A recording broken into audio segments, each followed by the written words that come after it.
Pinky Rosalie manakta changlai. Pinky na wahay ito baga Rosalie na matinamin sili. Ato ko na kung may hadatak na imong na sana rese. Imong na changlak baga Pinky na kanano hausin na pito ba? Ay nakan mo da Angel ko na tharap po yung bayan. Matang na di get hangdring na ne. Get ki matak da aho ba masado chingkal agay mo. Matang di ang napay mi patawa na wai jaya ba ne. Aho yang mo. Pare, losiluro. Hospital da chalo si. Jacob su masase uning lang guni. Tha mahele pupita ba. Aho yang mo. Mama ki abas lao mama loisin biragi. Marak ta Rosalie mo di Pinky na hospital angang do purga chali. Angang do achamba nga tabanina.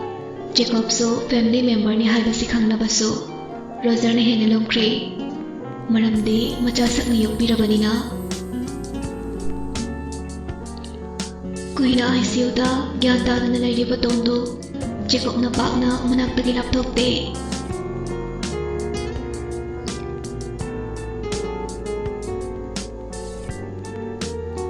Pinky na sise pupu mamagi managta chalugin na hayro mo.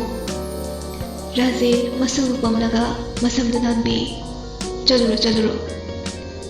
Sanatoy ba mamadu na maparo hayro mo ko. Pinky angang do pamalaga Rosalie galoy na hospital chat kray.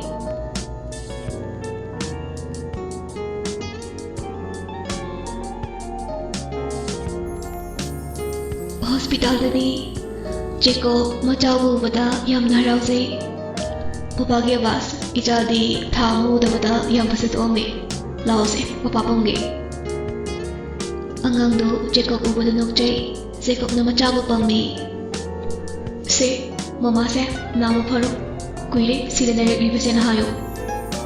Angang do pamungin akan thammi. Makut machado na dongi makut thenglo bada. Nong talingag drop tondo karalinga I madu bada Jacob na don Jacob mapira sa jeli. Rosalie mo di Pinky so manakta pamli. Pinky kapaga don nang buparo ba yung dahalasi nang masumay nilay ba siya uraga ayam na waye. Ang giti ay nilo inuhot na ni nang ganasase pura paro. Yengo Babaski, jay amagi body su loikre. Nang muna sa asin nagsidrabo. Rosalie na Pinky, aduna ni ay nang buwa dalise. Yari se, tao mani na ngayri. Kay dawrage, asuwa na ngayrap naga may napasasan ni se.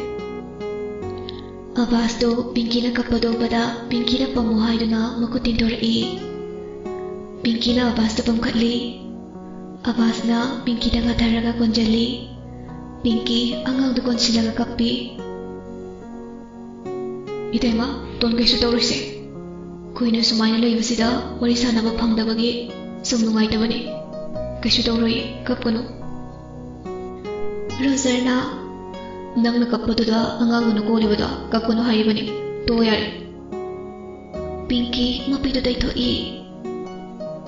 Ngayak ay raga, Rosalie hoy suhan kray. Angel na Lee da phone tawrai. Lee sa pagkatli. Alo, Jacob hoy na lady ba ngang da kanay macano? Kang na ba sa sinaraga hangnak Lee? Lee so aray ba na taba na icham-cham na kumai. Rosalie macani nang salubra. Chate da, mi na hayrap pa ni. Mi ka na no? Ay miyam na ikay no? Ho, ay mo na hen bra. To ni sikra ba? Yang usik na hayak pa ni Lisa dumahayak li siya ning lira ato mo pilot wag kinupini na kyanta do sa hinzari angang poklaroy ni ko to de pahari pok to do na hena wai sangra sangi makoy nangang yaw da bhai base ay koy dadi ham nungai ri bani hoy Angel phone to tham kray Lee mama ga majanupi ga loina na Rosalie hoy dalakli Toy bina inamse kai kai no khara jasan sida na sadu ko laluba marsina imau na gyan tada na laire ijaso awabada na masar odu na lairaga garama mamana no pukning lai tada uri basi ko thoibe inamse kai sidawri nasu na gyan daraga loina nungairak toini asam na song wadu na laiba yaroi matam lakini khangri thoibe isu se uraga ai se bangam loi dawri inam se adum na haiganu ko ai changloi ko mathang leide asuk musiba asuk fazaraba na su phanglaga bu kari na sa sonu na leiri bano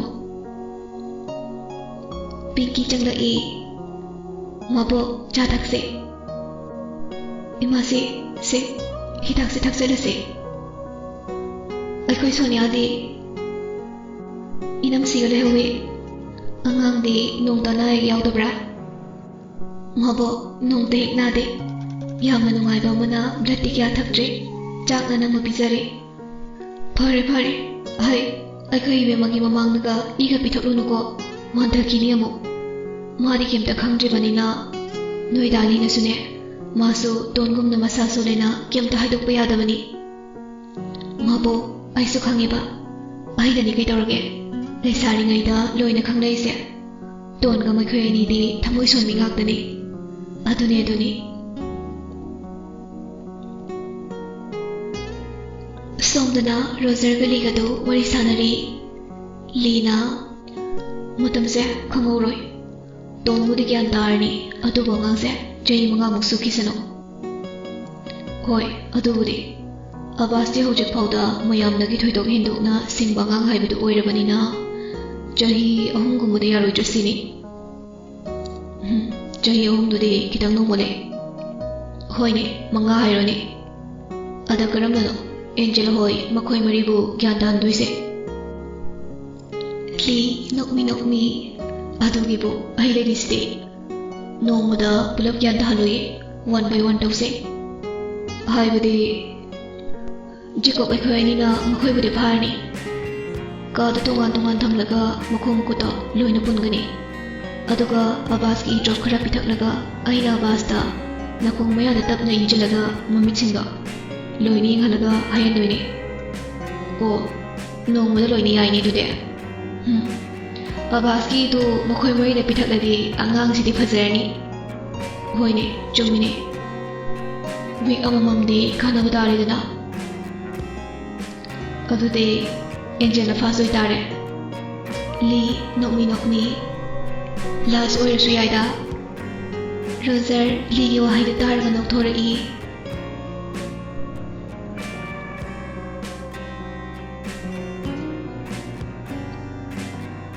asumna matam khara mu hokre abas uchina loli kabo ngang bahore imung dogi mi khaido ngasi de abas na jahi amaga thamanga pharapasida haraubuna loire marsi sunahan makhaire masado sonu du leibado masu bada harauduna mapita na kapjai abasna ai kabo kappe ai kabo to ai kabo kapti sana marsi mapitu dai thai chalo ai kabo manam nambi kise babunga imasi ga to na ba pharo yimdala o hayuko koina thaklu draba mama sigi poison onu na laira basangom do isuna loina thakdo to na mama si do na ba phala muko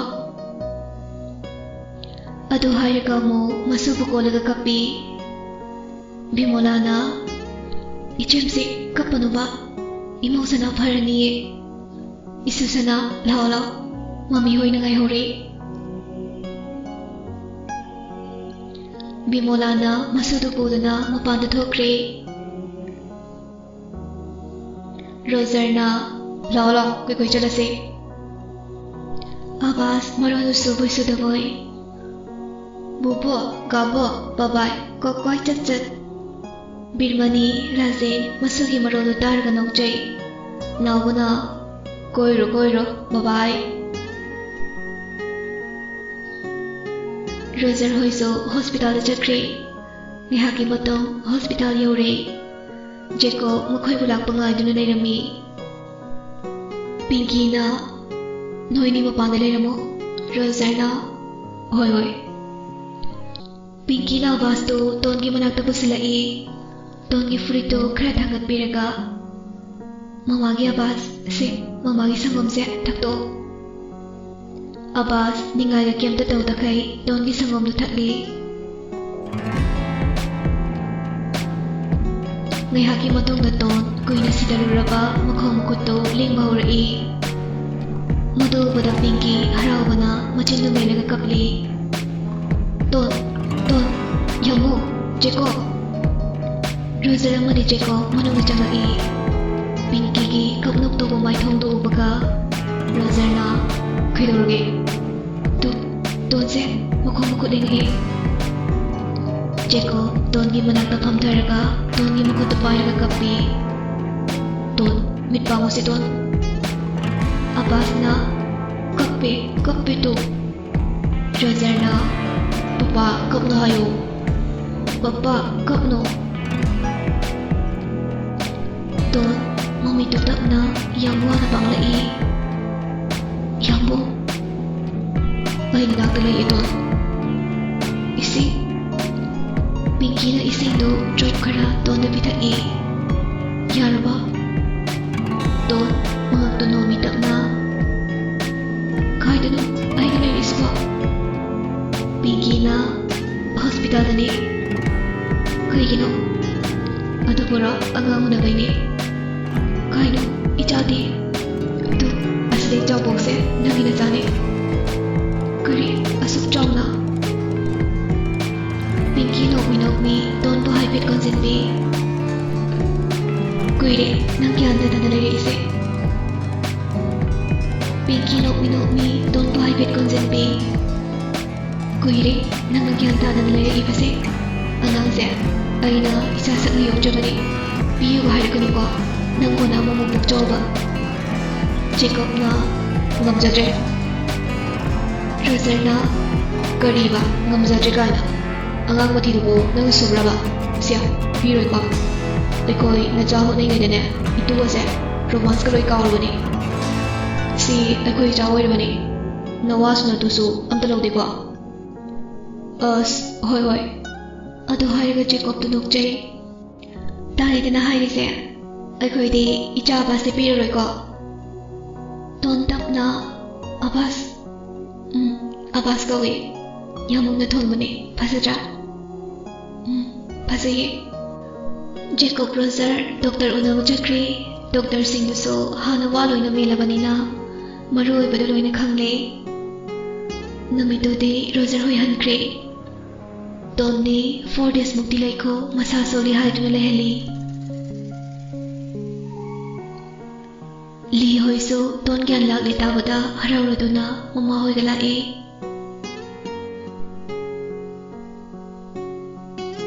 Roser na Ibay nang siagak pa ni ko Ibay na hay mo to loy na sumi Kay sungak ni ngayon tita Ay so nang umatay bang miyoyam na di kay sukang loy da Tondi karang ka na puto hai 4 days ko mo di like ko ay na rin Pare Ibay chak chara ka halo ko Mayam dodoy na wari watay sana do na coffee tatlaga lay Sonia mo din ako di kari sukang manate Sonia na Samay na kyan dara ka ni hai pasya mang nagamang lo din Nao ko na Ay na dumnamday da Nao ko na Ay na dumnamday ko dingi Lai ko ramay ni Pinky na Hai buto zawa ni Coffee do taksilo Chak thong ruki ke Mayam do Pinky ki tong dongang mo na no Sonia na Henjang ako no ko Nangi morok sabi do Ay kaya kay tog deba Morok to karayam na jawo Masing masoy ngay na ba Champu jago to na di Buzo da na ne Adong lay taba Nang kang biri ba Ay ko suse yung jong ne Wow Yerum lay Yay lao Maharani sada na lay rano Henjang simulaw Is Mayda Ay di ba ko Oh ayo na thong biram lagi pema Namito mayam haraw Jamin tak minaraga hokre Ton hospital na ni putarak pa namin ni Mi thadok laga thamliba Angel na ton kaisu tawdri mayam puthakre tabada. Makhoi mari amukso kaisu thausadana ton hoida lai. Numittu Lee lakte. Adubu Pinky na mathakta kakhatlaga tumina phone nu tawi. Lee na, hello Pinky, kaidawre? Dali, amukta yum thona lao. Angel hoidu laeba. Lee phone du fat kakhatlaga gari du thodokre. Somdana Angel na Roger na jado amukta pamjagidana. Akhoi di jase yam tawna asimakak pokjabanina kanada su pamanjadi warobiroi ko. Rakesh na kaisu tawroida pakhatkana.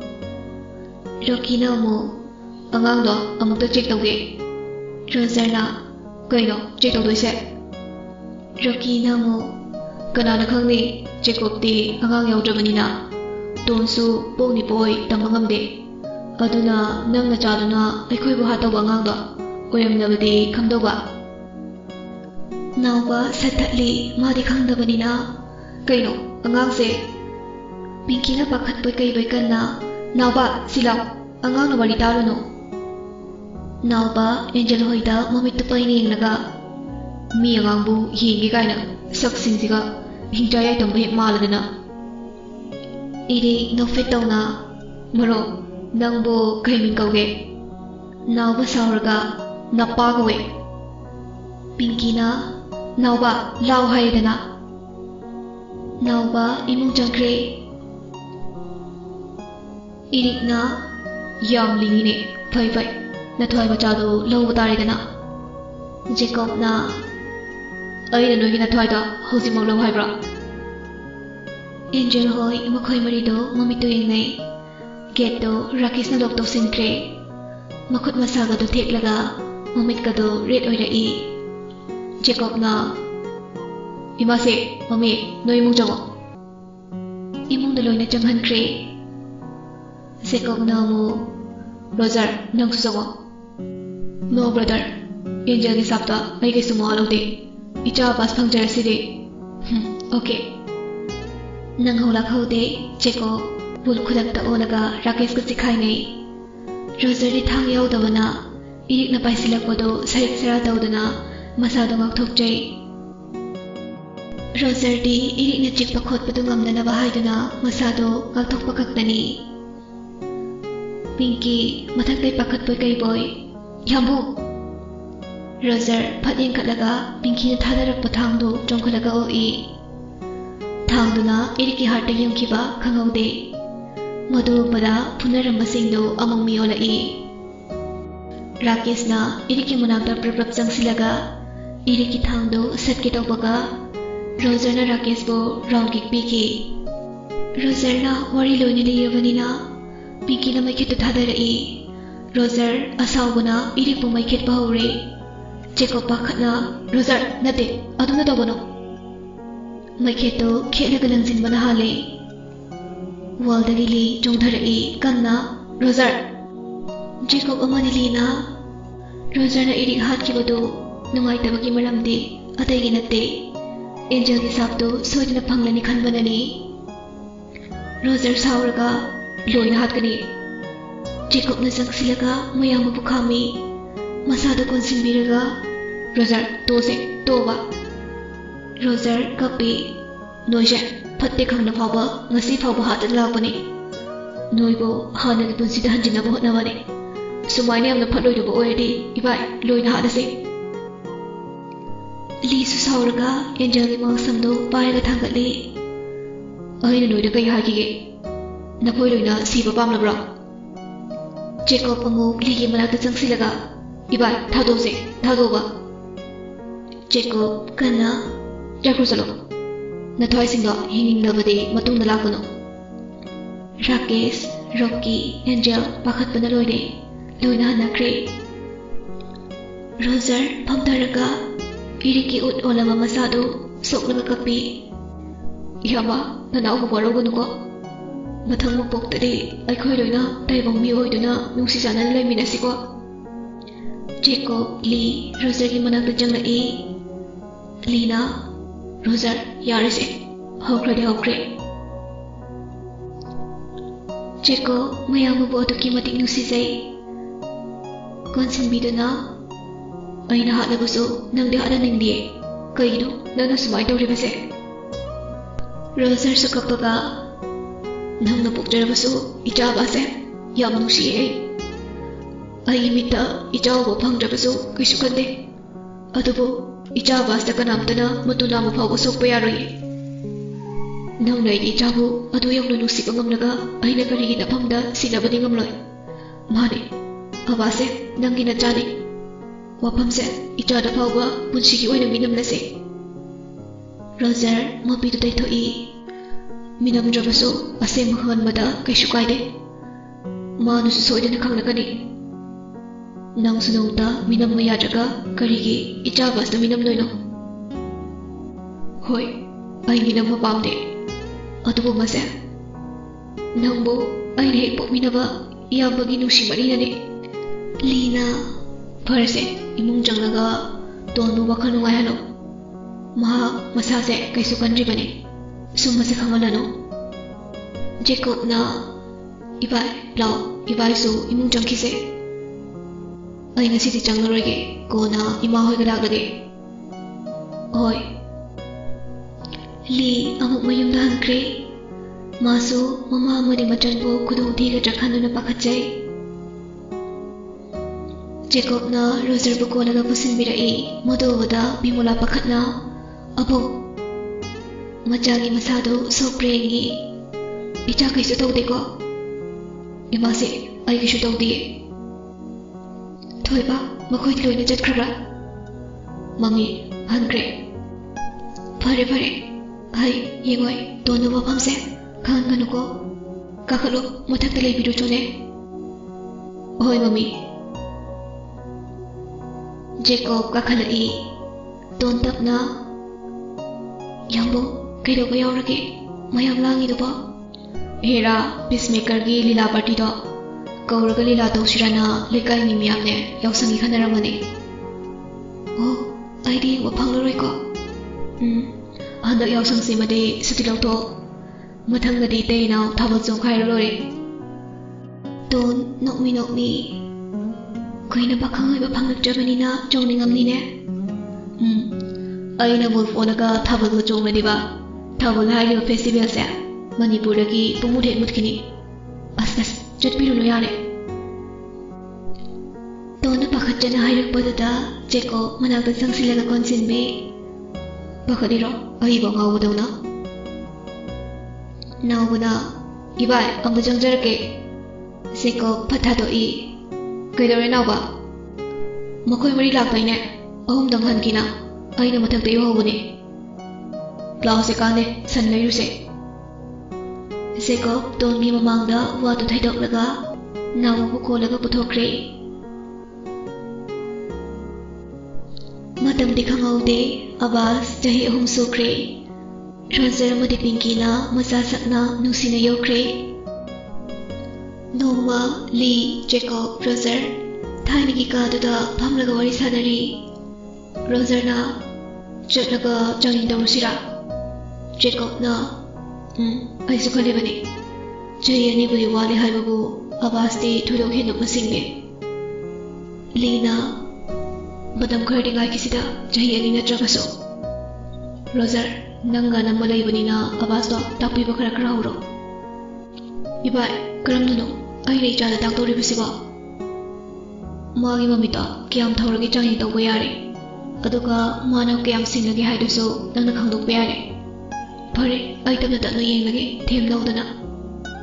Jacob na mo.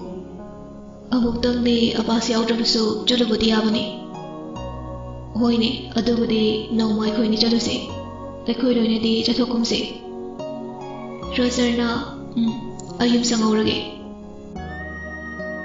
Lina, Angel do parga brok na sira. Aduga si kasi tamlaga jaling daw sira. Jacob na, ibay, aduso yaw di ay.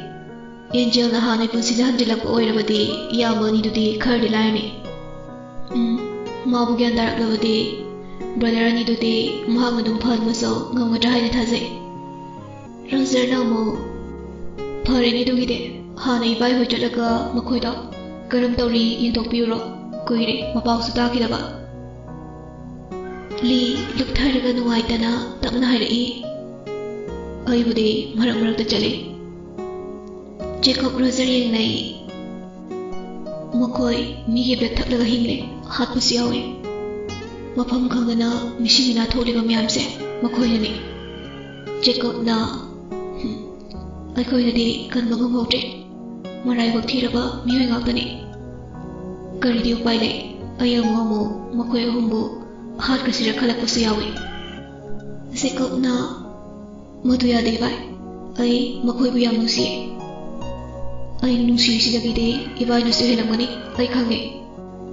Knew she was in any Gumduna, Jana said. Count of Massif Hawalay Bassett. Asam Nangaha, worry what I Tauraka. Lee, Mayumdan Cray.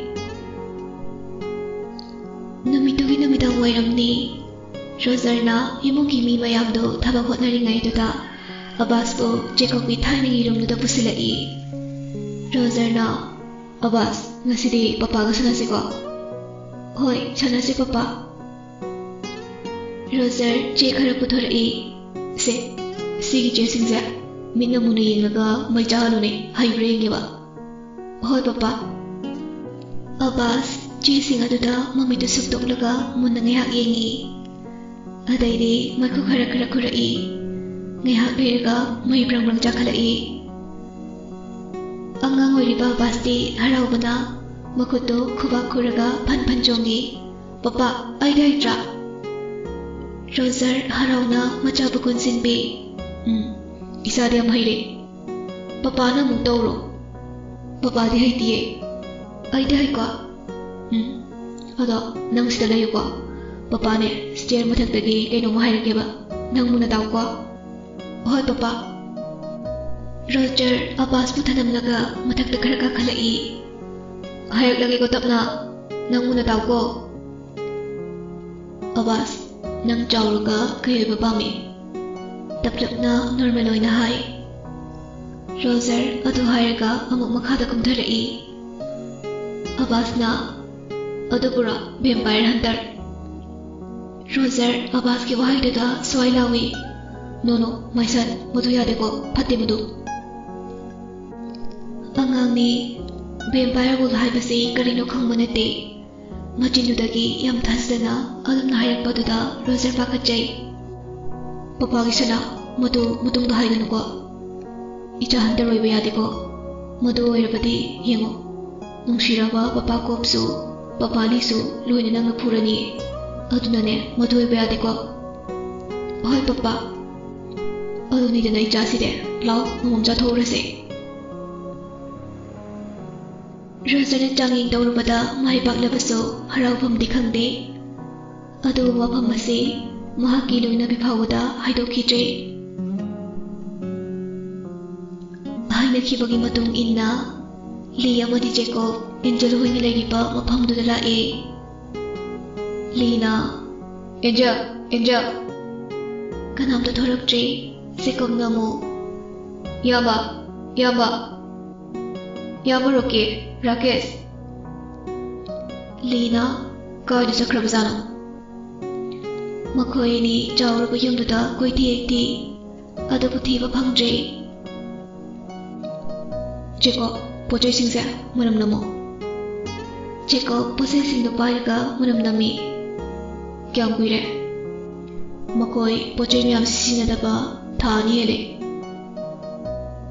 Adude, Makoi Humde, Guide Chakrabazano. Come no see, Gara the Tirone. Blood Punsila Yinsira. Yarwe. Kaino. Nan Wadi, Yaride. Roger Yaldavira. Nati, Roser Yars Yarwe. Maram de, the Queen of Makoi Manak the Lagivase. Makoy na karama patabara na taway haibdo kang magamde aduna yaroy. Chumire. Makoy marali rabaso madoy kudam jang amata pangde. As ludawrida. Law halase. Anido suklaba umang dudaki amo mayumay kay panglai. Roserna Comdorge Sekokna Mapam to the Laitaba Tani Hele Roserna other day Kailene Playing with the other bra Modoing of Sukana Reda Makoya and the Bautadi Kayam Guidano Assume like I go 1 kilo sibo Makoya Marang Pucarino I could hit a parva being paramedi which the drop Sleep Namaxe Stephen Nanganigo Roserna Mo See the power, hunting and the Tolagane, hunting in the ghost Stephen and said Machinwana worries Sanabado, Jennifer Tauri Jennifer Magika the Kakalai Pamung the Pamduna among Lagalay Mapiso Tap Tari Doctor, Namukai like it Namu, vampire or ever so, Michum Pradaki, Mating Panduna, Munchi Palagi Hiramadan. Kaigino, Nang the Lord Cribase. No Bohana puts the Hanjinaba, Equimium, Naribase, kept the comfortable. Jennifer, Kapna Kapna Hipta Grey. Sonda Liso, Mahindo, Tumbayada Duna, Matakaka Halaga, Tajamabu Yinsay. Lee, how Crabatodo Craning Stingly. Angel na si Nasiti Purnimani na ay hiblat si tao. Li, ikay, Angel gi managat sangat laga. Angel gi makuta hiblat to kaya tae. Habra. Li, luktaraga mga tunomi. Angel, nokmi. Angang si bakang pare ko. War kara bumibadari. Yamay to'y sintoy na ba? Pumiyo. Ado, kayo ginawa ba? Nang naihip ubaga luktaraga lagi siba. Kangdi. Maramang madilerang gunida. Laye. Hayo ni, tagi. Li, tap na. Ay, angang ujirabaso, tamoy na nung siba pauri.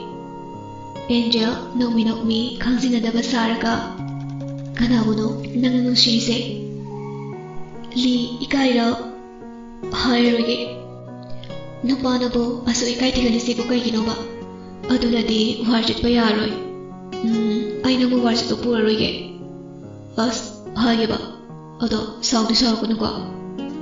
Sawroy ye hayo. Ay se jahi budi 7 kang ay jarawaso 9 na di nusiba kang le. Ado nupito ka na ba? Nang ni. Angel may hakdong minalay ka nuktora Isis, love is blind guide niya nang isa. Li kaysa kumde, tuminalugta doon nalay.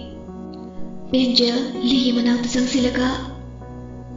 Ang ang ujirabaso ay siya lang muyang sili. Punsisip pa kay nagumsiko. Li, how krabasing nuning sila ka mapitap-tap tarai. Tumlom nang imamana. Ajoba, matam si Tengli ni, potara sila o. Li, mapido, patpatay to Ima, lagi. Ima potabi uro.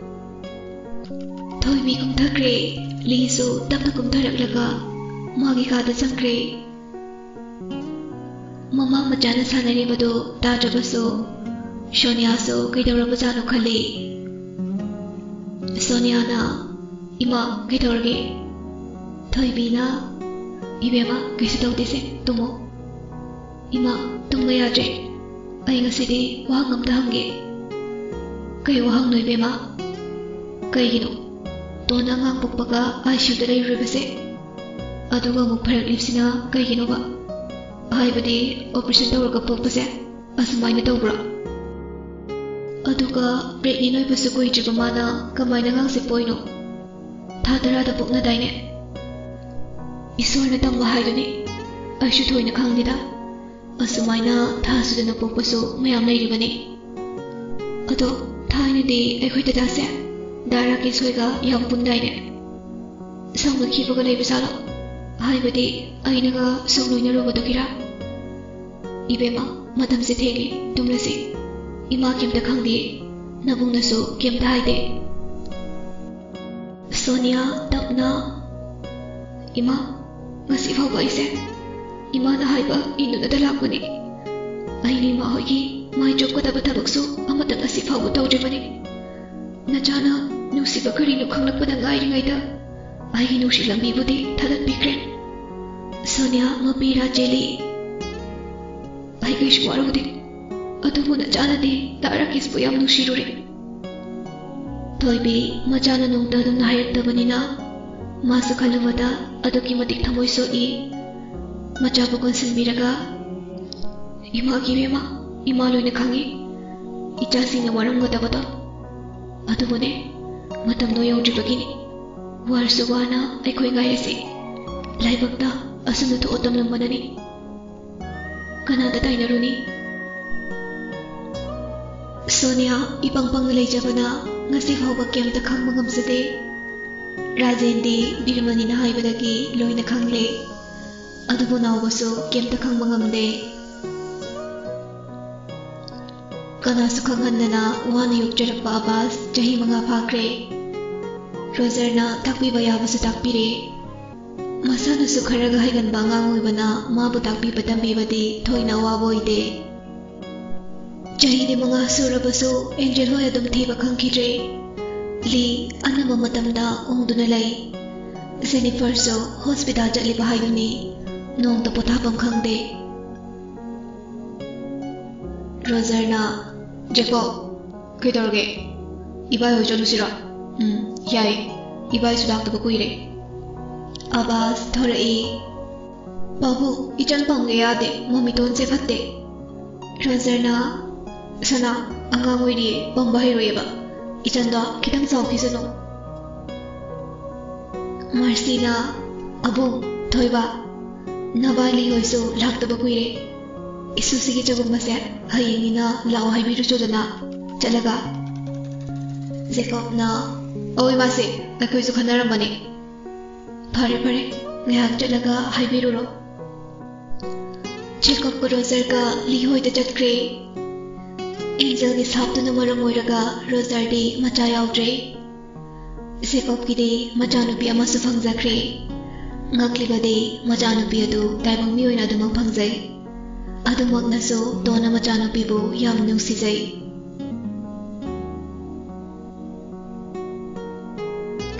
ngaihak leiraga Jacob amadi Roger li hoida yaure Jacob na ibai li thorai Noi Laira, Jongo Ibai, Icha Inigi Hayangse, Jogumani, Kem Dadi Jong Motorige, Mayam Jakjaram Dadi Saminase, Ibai Surak the Puire.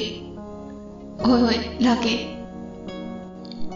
Toibina Icha Sing Laidana, Toiba, Nachanu Pitubu, Joromaniko. I could sit in a lap Bangamdre. Hoi Mabo, Chowry, I enjoy money, Luna Lauko. Hoi laki kari hilakdani Lina Sonia kopi om na semo lao ay gana pamuse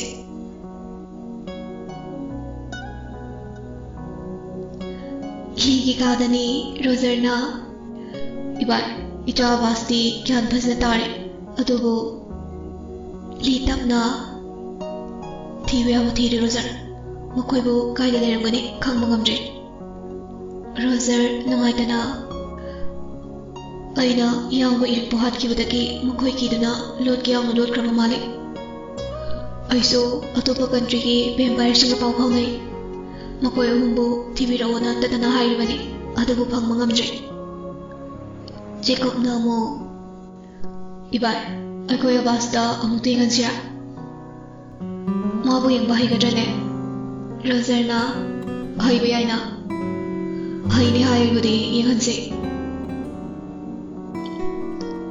Sanariba wari singdu Sonia loina tahore Jacob amadi liso wakal oirudabana haibudi Angel hoige wakal taurpana Sonia na thongjinja taribadu khangludre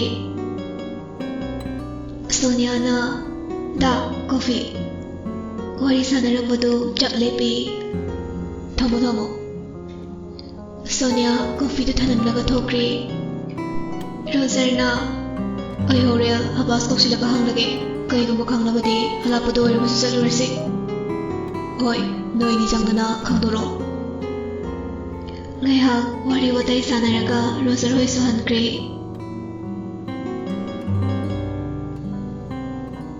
Roser mayum yorduna machanupa Abbas pagauri. Pinky na gilibanggi na may chakri khangam dadane TV nga pamahubani tonoy da. Roser na hayrai Jacob nangi thainay room duda puro. Hoy. Jacob makoy kada changai Abbas kay hage babu ijan se mami don gale rosan ko la makata sanam se Hoy ijan jojo mamay manak talay ro ko hawre na mo yamong bambige ba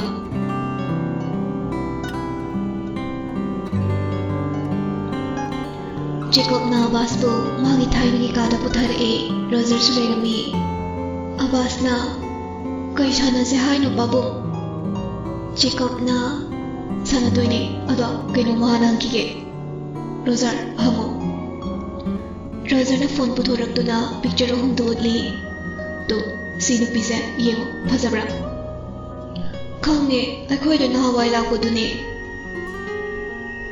Jacob Roser yengai Roser na makhadar e ado sinu pise lord kreba amukta thiseba adugane chalu seba nang thiba ngongodra Ay khangbiye kamai thi doino Jacob na adubara munai ngose aduga namiru shilagane nangi wakhalduda engine hoi kai legi haiduna hangzo nasana tonta Hoi ayenge ko Abbas mamitu shilaga Jacob na haibagi matung inna masa matomta wahang hangjaraga engine hoi kai legi haini yengi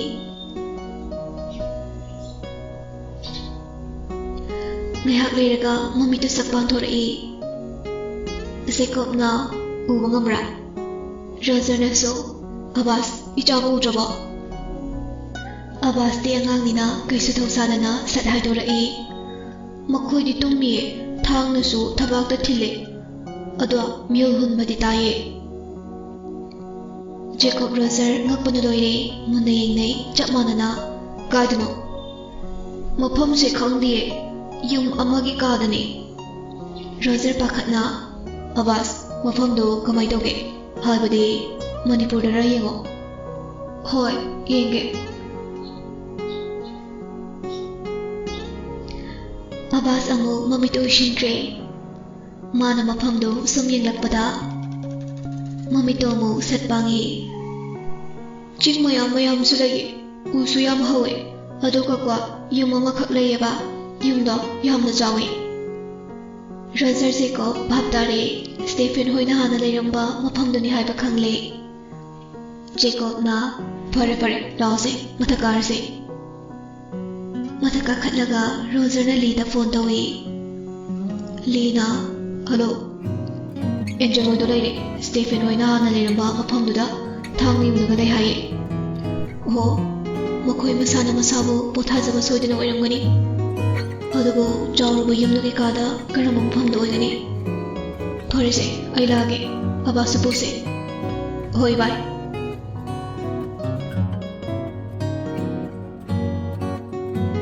Asam nali hoi do Abbas yauna Stephen hoi na hana leiramba yumnu da chatkre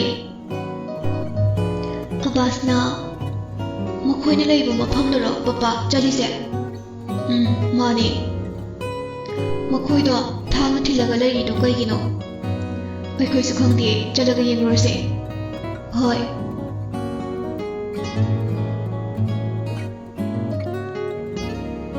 Makhoi marido mafamdu yeroklaga saklaba umang aduda makhongna mong lae Abbas na ay na ngasay ubang mafamdu ni sidi Jacob na mane ichabu waraba wabi deda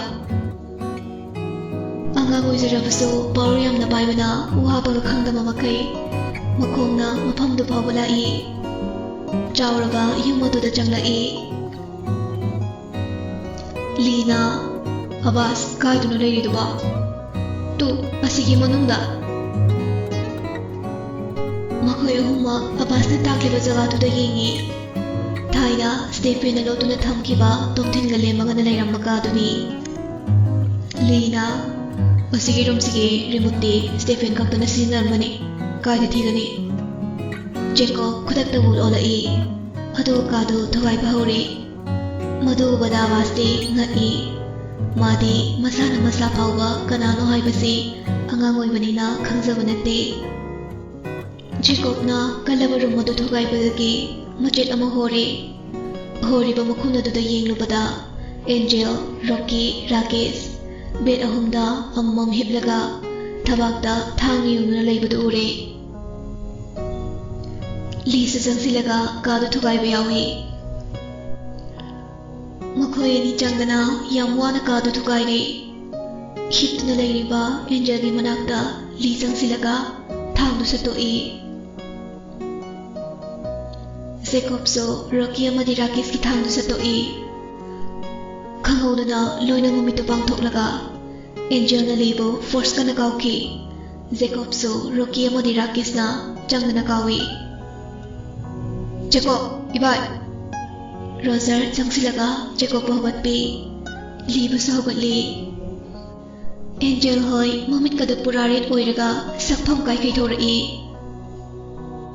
Roger ꯃꯗꯨ ꯎꯕꯗ ꯃꯆꯥꯅꯨꯄꯥꯒꯤ ꯃꯅꯥꯛꯇ ꯆꯠꯀꯦ ꯇꯧꯕꯒ ꯑꯦꯟꯖꯦꯜꯅ ꯃꯈꯨꯠꯇꯨꯅ ꯔꯣꯖꯔꯒꯤ ꯊꯋꯥꯏꯕꯨ ꯆꯤꯡꯊꯣꯛꯂꯒ ꯂꯥꯛꯇꯨꯅ ꯂꯪꯈꯤ Roger ꯒ꯭ꯌꯥꯟ ꯃꯥꯡꯗꯨꯅ ꯇꯥꯈ꯭ꯔꯦ ꯖꯦꯀꯣꯕ ꯀꯟꯅ Roger ꯂꯤꯁꯨ ꯑꯦꯟꯖꯦꯜꯕꯨ ꯀꯟꯅ ꯂꯥꯎꯔꯛꯏ ꯑꯕꯥꯁꯅ ꯄꯄꯥ ꯄꯄꯥ ꯑꯕꯥꯁ ꯔꯣꯖꯔꯒꯤ ꯃꯅꯥꯛꯇ ꯆꯪꯁꯤꯟꯈꯤ ꯄꯄꯥ ꯍꯧꯒꯠꯂꯣ ꯑꯕꯥꯁ ꯃꯄꯥꯒꯤ ꯃꯀꯣꯛꯇꯒꯤ ꯏ ꯇꯥꯔꯛꯄꯗꯒꯤ ꯑꯦꯟꯖꯦꯜꯅ ꯃꯃꯤꯠꯇꯨ ꯈꯥꯅ ꯌꯦꯡꯂꯛꯏ ꯑꯩꯅ ꯅꯣꯏꯕꯨ ꯂꯦꯟꯅ ꯊꯥꯔꯣꯏ ꯑꯕꯥꯁ ꯑꯉꯥꯡ ꯑꯣꯏꯔꯕꯁꯨ ꯑꯁꯥꯎꯕ ꯍꯦꯟꯃꯟꯗꯨꯅ ꯃꯐꯝꯗꯨ ꯂꯣꯏꯅ ꯅꯤꯡꯈꯥꯏꯕ ꯍꯧꯔꯛꯂꯤ ꯂꯤ ꯑꯃꯗꯤ ꯖꯦꯀꯣꯕꯁꯨ ꯁꯦꯛꯂꯤ ꯃꯥꯅ ꯂꯥꯛꯂꯒ ꯔꯣꯖꯔꯕꯨ ꯊꯥꯡꯗꯣꯔꯛꯏ ꯖꯦꯀꯣꯕꯅ ꯑꯕꯥꯁ ꯂꯥꯎ ꯑꯕꯥꯁ ꯃꯃꯤꯠꯀ ꯀꯨꯞꯇꯕ ꯃꯈꯩ ꯑꯦꯟꯖꯦꯜꯒꯤ ꯃꯃꯤꯠ ꯑꯗꯨꯗ ꯃꯨꯟꯅ ꯌꯦꯡꯗꯨꯅ ꯐꯅ ꯀꯨꯏꯅ ꯂꯩ ꯎꯄꯥꯏ ꯂꯩꯇ꯭ꯔꯕ ꯑꯦꯟꯖꯦꯜꯗꯨ ꯃꯃꯤꯠꯇꯒꯤ ꯕ꯭ꯂꯗ ꯇꯥꯔꯛꯏ ꯑꯦꯟꯖꯦꯜ ꯈꯥꯡꯕ ꯉꯝꯗ꯭ꯔꯗꯨꯅ ꯃꯈꯥꯗ ꯊꯔꯣ ꯑꯣꯜꯂꯤ ꯔꯣꯀꯤ ꯑꯃꯗꯤ ꯔꯥꯀꯦꯁꯅ ꯑꯦꯟꯖꯦꯜꯕꯨ ꯃꯐꯝꯗꯨꯗꯒꯤ ꯊꯥꯡꯗꯣꯔꯛꯀꯦ ꯇꯧꯕꯒ ꯑꯕꯥꯁꯅ ꯃꯊꯛꯇꯒꯤ ꯆꯥꯎꯔꯕ ꯅꯨꯡꯖꯥꯎ ꯀꯌꯥꯒꯤ ꯅꯥꯔꯛꯄꯁꯤꯡꯗꯨ ꯃꯈꯨꯠꯇꯨꯅ ꯊꯥꯡꯒꯠꯂꯒ ꯃꯈꯣꯏ ꯑꯍꯨꯝꯗꯨ ꯊꯣꯝꯗꯠꯂꯤ ꯖꯦꯀꯣꯕ ꯀꯟꯅ ꯑꯕꯥꯁ ꯖꯦꯀꯣꯕꯅ ꯑꯕꯥꯁꯄꯨ ꯄꯝꯂꯒ ꯊꯥꯡꯗꯣꯔꯛꯏ ꯃꯐꯝ ꯑꯗꯨꯗꯒꯤ ꯃꯈꯣꯏ ꯃꯔꯤ ꯈꯔ ꯆꯠꯊꯣꯛꯂꯒ ꯂꯩ ꯁ꯭ꯇꯤꯐꯦꯟꯒꯤ ꯆꯥꯎꯔꯕ ꯌꯨꯝꯗꯨ ꯉꯁꯤꯗꯤ ꯄꯨꯡꯇꯣꯏ ꯇꯣꯏꯈ꯭ꯔꯦ ꯂꯣꯏꯅ ꯀꯤꯟꯅꯈꯤꯕꯅ ꯃꯅꯨꯡꯗ ꯑꯦꯟꯖꯦꯜ ꯍꯣꯏ ꯐꯨꯝꯈ꯭ꯔꯦ ꯂꯤ ꯑꯃꯗꯤ ꯖꯦꯀꯣꯕ ꯌꯦꯡꯅꯩ ꯍꯥꯏꯅꯔꯨꯕ ꯇꯧꯗꯨꯅ ꯀꯜꯂꯕ ꯅꯨꯡꯒꯤ ꯌꯨꯝꯗꯨ ꯖꯦꯀꯣꯕ ꯂꯤ ꯆꯪꯗꯅ ꯑꯃꯃꯝꯇ ꯍꯥꯡꯗꯣꯛꯏ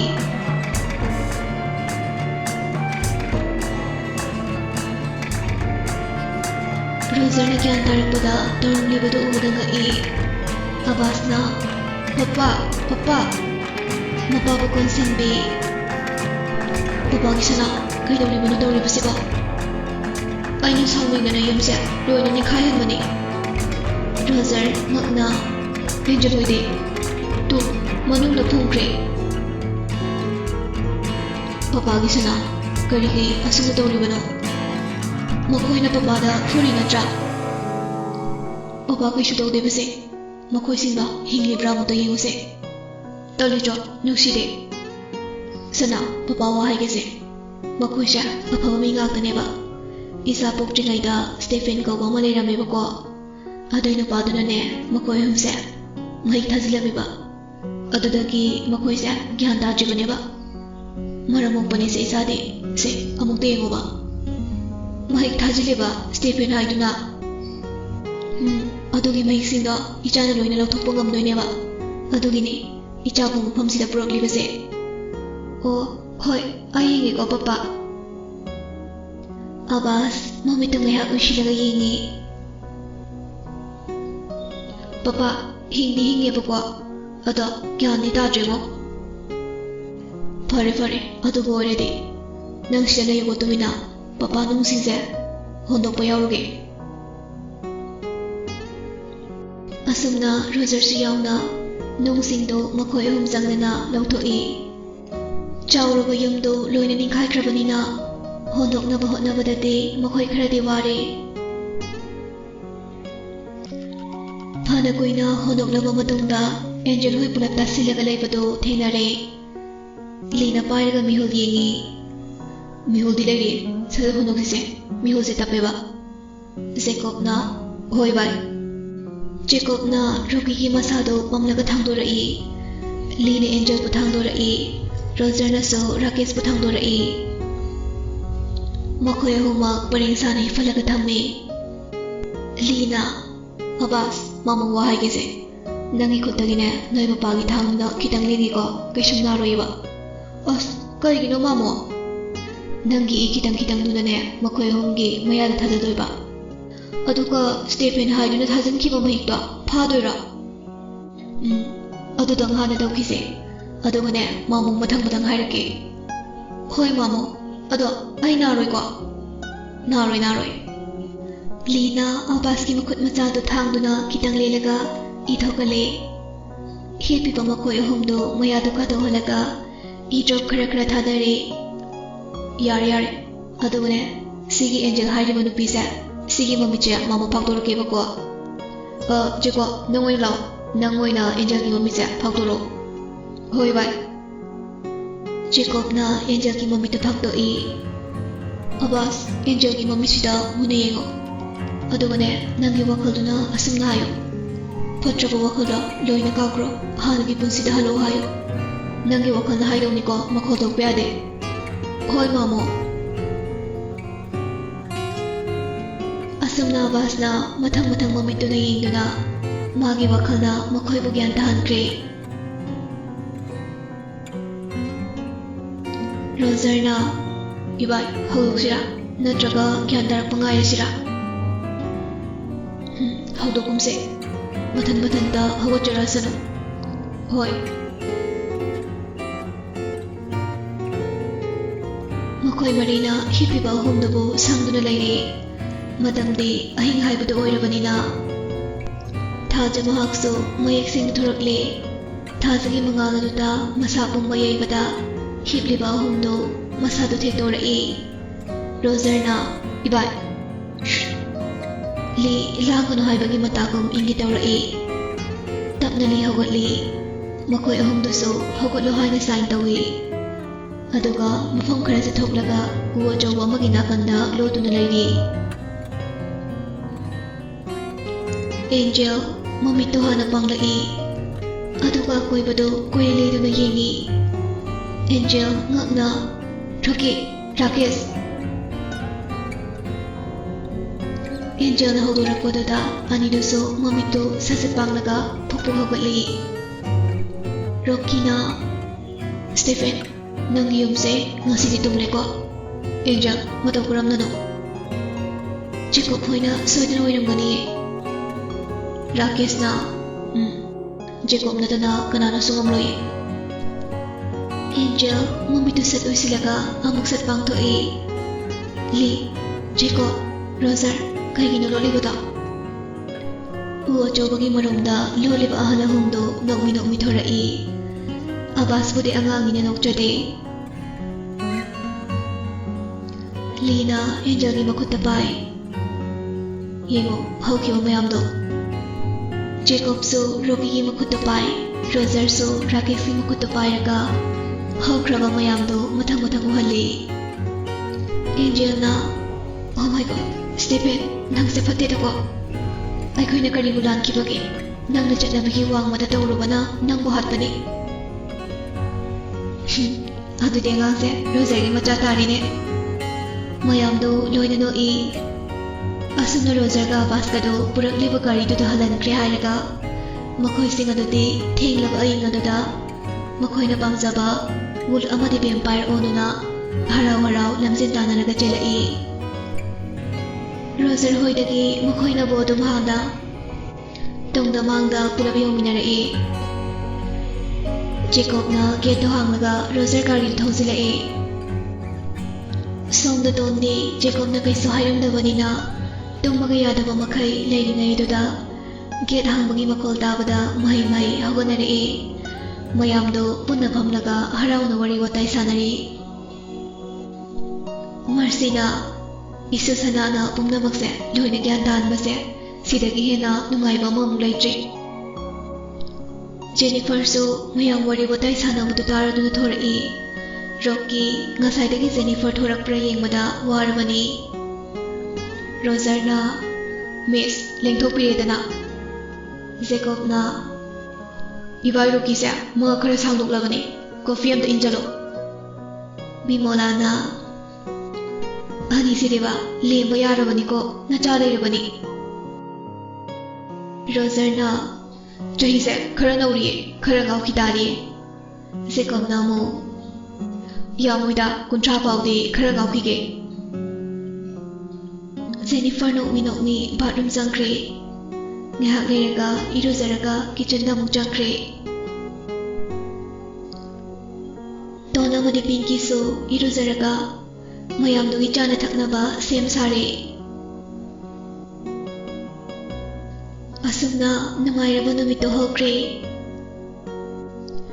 Lina Angel bu mayumda dumok pokre Angel gini haibada kanasu leitrabanina Lee makhoi ni hana hongle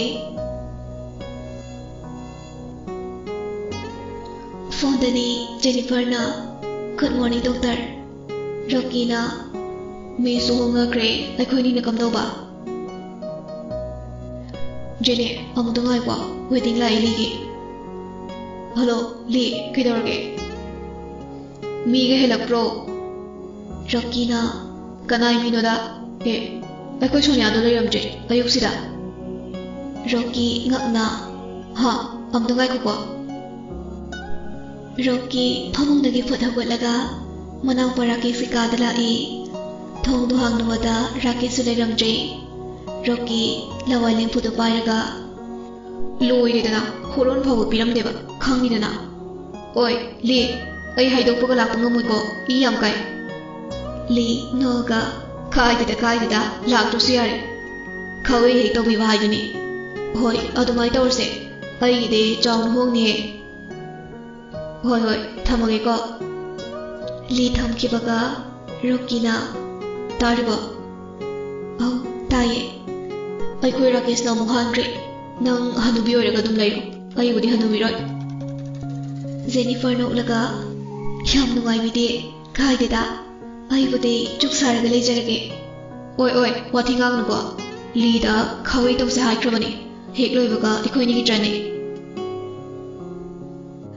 Ho yare lekhat piro kona khanarase ba hospital da laga gyandana wari da sanarase thamme ko phone thamna kre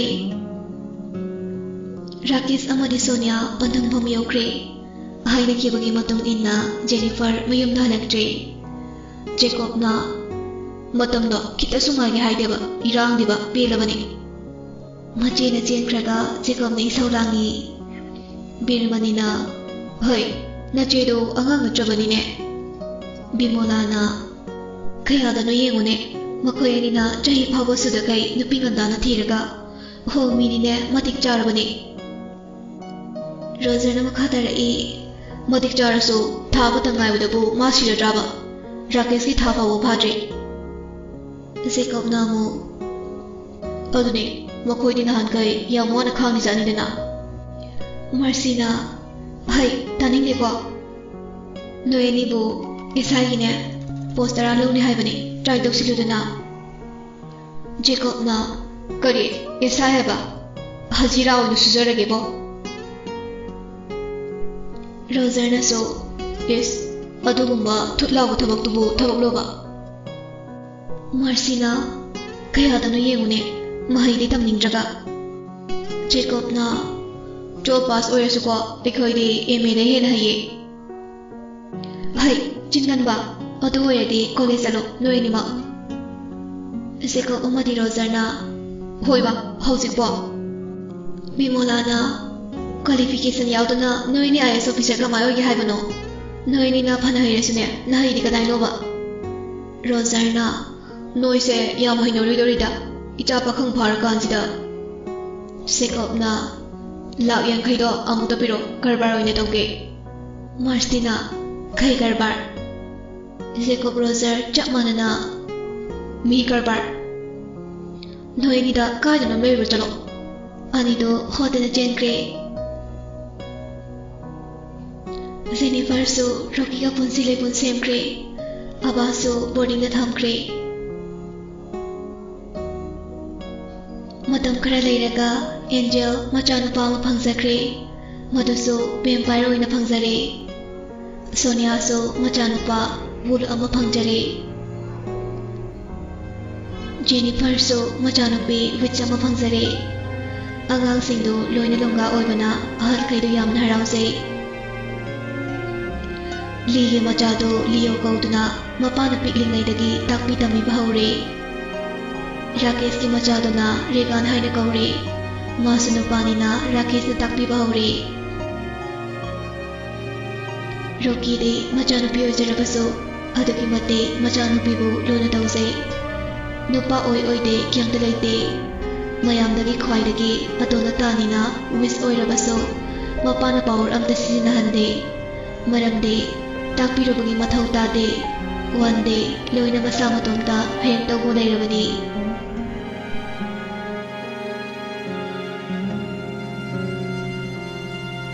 ꯑꯕꯥꯁ ꯁꯨꯇꯤ ꯊꯣꯔꯛꯄ ꯃꯇꯝꯗ ꯊꯥꯏꯅ ꯖꯦꯀꯣꯕꯀꯤ ꯀꯥꯗꯨꯗ ꯑꯗꯨꯝ ꯂꯩ ꯔꯨꯝꯗꯨꯒꯤ ꯁꯣꯗꯨꯁꯨ ꯃꯥꯅ ꯑꯗꯨꯝ ꯄꯥꯏ ꯀꯅꯥꯁꯨ ꯆꯪꯍꯟꯗꯦ ꯃꯆꯥꯅꯨꯄꯤ ꯑꯦꯅꯤꯕꯨꯗꯤ ꯌꯥꯝꯅ ꯅꯨꯡꯁꯤꯅ ꯂꯣꯏꯅꯕꯤ ꯅꯣꯡꯃ ꯑꯕꯥꯁꯅ ꯆꯍꯤ 10 ꯁꯨꯔꯛꯄ ꯑꯗꯨꯋꯥꯏꯅꯤ ꯃꯌꯨꯝꯗ ꯁꯨꯇꯤ ꯊꯣꯔꯛꯄꯅꯤ ꯔꯣꯖꯔꯅ ꯑꯕꯥꯁ ꯑꯕꯥꯁ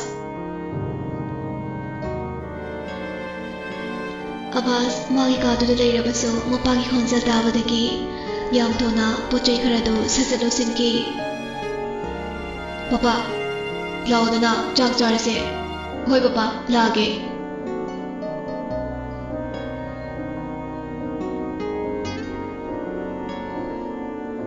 ꯔꯣꯖꯔ ꯃꯆꯥꯅꯨꯄꯥ ꯂꯩꯔꯤ ꯃꯈꯩꯗꯤ ꯄꯨꯈꯝ ꯑꯃꯇꯪꯗ ꯆꯥꯃꯤꯟꯅꯩ ꯃꯌꯥꯝꯗꯣ ꯆꯥꯛ ꯆꯥꯅꯕ ꯁꯦꯝ ꯁꯥꯟꯅꯔꯤꯉꯩ ꯑꯗꯨꯗ ꯅꯨꯡꯁꯤꯔꯕ ꯃꯆꯥꯅꯨꯄꯤ ꯑꯦꯅꯤꯗꯨ ꯖꯦꯀꯣꯕꯅ ꯄꯝꯂꯒ ꯀꯤꯆꯟꯗ ꯂꯥꯛꯏ ꯑꯕꯥꯁ ꯃꯌꯥ ꯀ꯭ꯔꯛ ꯆꯤꯛꯏ ꯃꯈꯨꯠꯇꯨ ꯀꯟꯅ ꯇꯥꯁꯤꯜꯂꯤ ꯔꯣꯖꯔꯅ ꯁꯣꯅꯥ ꯀꯩꯗꯧꯔꯒꯦ ꯑꯕꯥꯁ ꯒ꯭ꯌꯥꯟ ꯂꯥꯛꯏ ꯄꯄꯥ ꯀꯩꯁꯨ ꯇꯧꯗꯦ ꯍꯩ ꯏꯆꯥꯊꯣꯏꯕꯤ ꯂꯥꯎꯁꯦ ꯆꯥꯛ ꯆꯥꯔꯁꯤ ꯑꯦꯅꯤꯅ ꯑꯩꯗꯤ ꯄꯄꯥꯒ ꯆꯥꯅꯤꯌꯦ ꯖꯦꯀꯣꯕꯅ ꯆꯥꯗꯣꯏꯅꯤ ꯔꯣꯖꯔꯅꯁꯨ ꯐꯔꯦ ꯆꯥꯔꯣ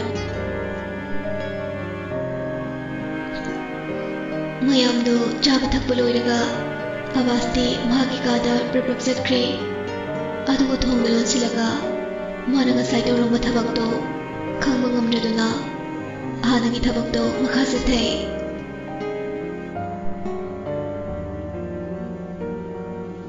ꯑꯁꯨꯝꯅ ꯃꯇꯝ ꯀꯨꯏꯗꯕꯤ ꯂꯩꯔꯝꯂꯒ ꯑꯕꯥꯁꯅ ꯌꯥꯗ꯭ꯔꯗꯨꯅ ꯕꯣꯔꯗꯤꯡꯗ ꯆꯠꯂꯒꯦ ꯍꯥꯏꯕꯗꯒꯤ ꯑꯗꯨꯝ ꯆꯠꯈ꯭ꯔꯦ ꯔꯣꯖꯔ ꯃꯆꯥꯒꯤ ꯀꯥꯗꯨ ꯆꯩꯔꯝꯒꯅꯤ ꯃꯣꯠꯂꯝꯒꯅꯤ ꯍꯥꯏꯗꯨꯅ ꯂꯣꯏꯁꯤꯟꯕ ꯆꯪꯂꯛꯏ ꯅꯨꯃꯤꯠꯇꯨꯗꯤ ꯑꯕꯥꯁ ꯚꯥꯞ ꯑꯣꯏꯔꯨꯗꯕꯅ ꯀꯥꯗꯨꯁꯨ ꯂꯣꯛ ꯇꯧꯔꯝꯗ꯭ꯔꯦ ꯃꯥꯅꯁꯨ ꯀꯅꯥꯝꯇ ꯆꯪꯒꯅꯨ ꯇꯣꯏꯅ ꯍꯥꯏꯕꯅꯤꯅ ꯔꯣꯖꯔ ꯅꯠꯇꯅ ꯀꯅꯥꯅꯁꯨ ꯆꯪꯗꯦ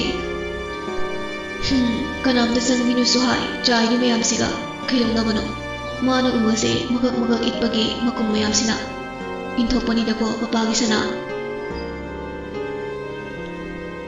ꯔꯣꯖꯔ ꯃꯆꯥꯒꯤ ꯀꯥꯗꯣ ꯁꯤꯠ ꯅꯥꯟꯅ ꯂꯣꯏꯁꯤꯟꯕꯤꯔꯦ ꯎꯄꯨꯁꯤꯗ ꯃꯄꯤ ꯃꯔꯣꯜ ꯑꯃꯛꯄ ꯀꯩꯕꯨ ꯌꯥꯎꯔꯤꯖꯥꯠꯅꯣ ꯔꯣꯖꯔꯅ ꯎꯄꯨꯗꯣ ꯍꯥꯡꯗꯣꯛꯂꯒ ꯔꯣꯖꯔ ꯉꯛꯅ ꯀꯩꯅꯣ ꯆꯩ ꯃꯆꯤꯟ ꯇꯨꯝꯕ ꯃꯌꯥꯝꯁꯤꯗꯤ ꯆꯩ ꯈꯔ ꯁꯥꯡꯕ ꯃꯆꯤꯟ ꯇꯨꯝꯅ ꯏꯠꯂꯕ ꯃꯔꯤ ꯂꯩꯔꯝꯃꯤ ꯆꯩꯁꯤꯡꯗꯨ ꯔꯣꯖꯔꯅ ꯑꯃꯃꯝ ꯌꯦꯡꯉꯤ ꯌꯥꯝ ꯐꯖꯅ ꯍꯛꯂꯒ ꯆꯩꯗꯣ ꯃꯃꯤꯡ ꯊꯥꯔꯝꯃꯤ ꯖꯦꯀꯣꯕ ꯂꯤ ꯔꯣꯀꯤ ꯑꯃꯗꯤ ꯔꯥꯀꯦꯁ ꯔꯣꯖꯔ ꯉꯛꯅ ꯀꯩꯒꯤꯅꯣ ꯃꯥꯅ ꯆꯩꯁꯤꯗ ꯃꯃꯤꯡ ꯊꯥꯔꯤꯁꯤꯅ ꯄꯤꯅꯕ ꯑꯣꯏꯔꯖꯥꯠꯂꯥ